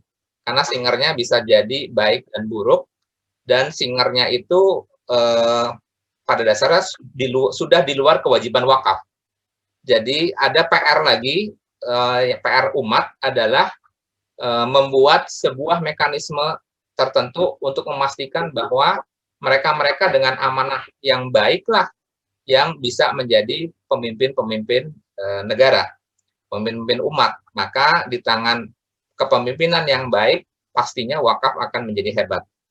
Jadi sebenarnya tadi bukan merupakan sesuatu kunci apakah wakaf itu ada di tangan pemerintah atau tidak, tetapi paling tidak kalau kita lihat beberapa episode Umar Abdul Aziz, zaman Rasulullah dan seterusnya, memang wakaf itu ada di bawah pengelolaan negara, tetapi ada juga episode-episode di mana justru lembaga wakaf hancur pada saat di tangan negara. Demikian, walau alam bisawab. Masya Allah, luar biasa sekali ya. Tadi satu yang cukup menggelitik, yaitu fokuslah dengan lagunya bukan dari singernya. Ini yang menjadi catatan untuk kita garis bawahi pada malam hari ini ya. Dan banyak sekali ternyata pertanyaan-pertanyaan yang masuk di line Zoom kita pada malam hari ini. Cuman kita tidak bisa membacakan semuanya, mohon maaf Bapak Ibu ya. Dan satu penanya, ini menjadi penanya terakhir untuk dijawab oleh Pak Imam. Ini ada pertanyaan datangnya dari Bapak Doni Lubis. Beliau bertanya, Pak Imam, kalau wakaf uang yang disalurkan melalui pembiayaan tadi, di mana bagi hasil atau marginnya diberikan ke Yaumul Faqih, itu untuk menutupi OPEX seperti gaji dan biaya-biaya lain dari lembaga tersebut, didapat dari mana ya Pak? Terima kasih. Dan apakah bisa keuntungan dari hasil yang disalurkan itu untuk membiayai OPEX lembaga penyalurnya? Terima kasih. Oke, baik. Baik, Silakan, yang dimaksudkan hasil yang diberikan kepada mauquf alaih adalah setelah dikurangi biaya-biaya operasional. Jadi clear ya. Jadi kalau kita lihat misalkan BNI Syariah misal, asetnya waktu itu mendekati 50 triliun. Kemudian labanya sekitar misalkan 300 sampai 400 miliar misalkan sebesar itu. Maka 300 sampai 400 miliar itu setelah dikurangi biaya-biaya. Artinya yang masuk atau jatuh kepada mauquf alaih adalah 400 miliarnya. Jadi tadi dana lembaga itu setelah diambil dari operasional. Jadi yang dimaksud hasil itu setelah dikurangi biaya-biaya operasional pastinya. Demikian. Oke, jadi cukup clear sekali ya apa yang menjadi pertanyaan dan langsung dijawab dengan lugas oleh Pak Imam Teguh Sabtono. Dan selanjutnya ini adalah kesempatan kita untuk bertanya atau juga lebih tepatnya memberikan closing statement, karena tidak terasa nih obrolan kita panjang sekali, tapi ini semuanya berisi daging semua, luar biasa. Boleh dong sedikit aplaus untuk guru kita tercinta Bapak Imam Teguh Sabtono. Nah Pak Imam, di sesi akhir ini sebagai closing statement juga boleh disampaikan apa yang menjadi poin terbesar dari obrolan kita malam hari ini, karena kan frame-nya cukup jelas sekali, kemudian juga arahnya kemana untuk membangkitkan dari pemberdayaan dan juga peradaban umat, dan yang satu mungkin bisa dijelaskan mengenai Taha Institute ini. Oke, tafadhol Pak Imam. Baik teman-teman sekalian, tadi kita sudah banyak mengupas terkait dengan wakaf sebagai amalan ibadah yang bersifat jamiah ya, berjamaah. Maka dibutuhkan adanya sebuah sistem, adanya sebuah keterkaitan antara wakif, lembaga, dan seterusnya. Di mana pastinya hajat yang sifatnya muamalah ini tidak bisa berdiri sendiri. Dan kurang lebih disitulah kenapa Taha Institute ini lahir. Ya. Taha Institute ini lahir sebagai kumpulan dari mereka-mereka yang peduli untuk membangkitkan atau menyusun DNA virus-virus kebaikan. Jadi percayalah bahwa setiap orang itu pasti ada sisi baik dan buruk. Berarti setiap orang itu membawa DNA kebaikan. Kita lihat hanya kebaikannya saja. Nah, kemudian apabila orang ini terhimpun dalam sebuah organisasi, maka tidak dipungkiri organisasi itu memiliki DNA kebaikan atau kita sebut sebagai hasanah. Nah, kenapa itu belum mewujud dengan pasti? Karena DNA kebaikan itu belum disusun, belum dipadu-padankan, dan belum menjadi agenda daripada lembaga itu sendiri. Maka talenta hasanah ini harapannya kita bisa hadir, membantu sebanyak mungkin organisasi untuk bisa menemukan dot atau titik-titik hasanah ini, ya, titik kebaikan ini yang kemudian akan kita rajut ya menjadi sebuah sistem di dalam organisasi tersebut, dan kemudian organisasi-organisasi yang sudah terajut kebaikannya itu akan kita koneksikan kembali, tetapi koneksinya itu antar organisasi. Kenapa kita yakin bahwa ini akan berdampak multiplier? Bukankah di dalam surat Ar-Rahman itu jelas bahwa tidak ada balasan dari sebuah kebaikan kecuali kebaikan pula. Jadi yang namanya kebaikan itu pasti memiliki dampak contagion, dampak meracuni, sebagaimana layaknya pandemik. Cuman yang kita kembang biakkan di sini adalah bakteri kebaikan.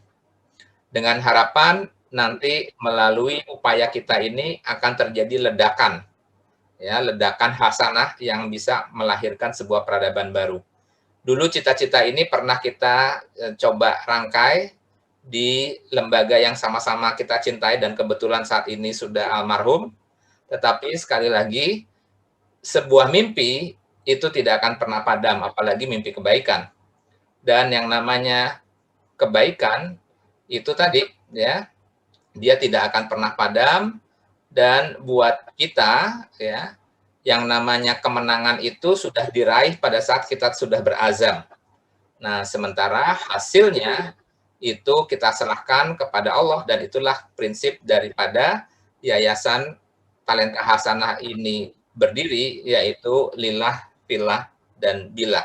Semua berasal dari Allah, oleh karenanya harus dijalankan dengan caranya Allah, maka apapun hasilnya, kalau itu sesuai dengan harapan kita, bukan kita yang hebat, itu adalah pertolongan Allah, dan kalau itu tidak sesuai dengan yang kita harapkan, itu karena seizin Allah.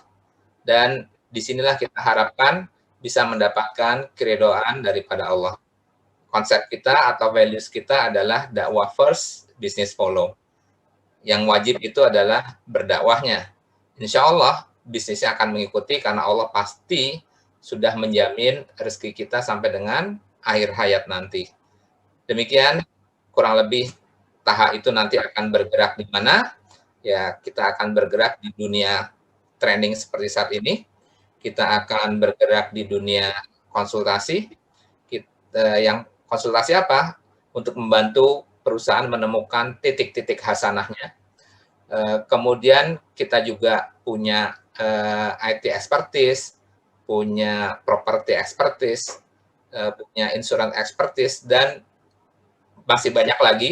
Kenapa masih banyak lagi? Karena saya yakin yang hadir di sini pastinya ingin tergabung dalam network kebaikan. Dan sekali lagi semangat kita adalah dakwah first, business follow, karena tujuan keuntungan itu hanya bisa dicapai oleh mereka yang mengerjakan dakwah. Kuntum khairumah, ya, ukhrijat linas ta'muruna bil ma'ruf wa tanhauna, kuntum khairumah ta'muruna bil ma'ruf wa tanhauna 'anil munkar. Itu tidak lain adalah untuk mencapai kemuliaan tertinggi, maka tidak ada yang bisa kita lakukan kecuali kita beramar ma'ruf nahi mungkar, dan itulah dakwah. Walau alam bisawab.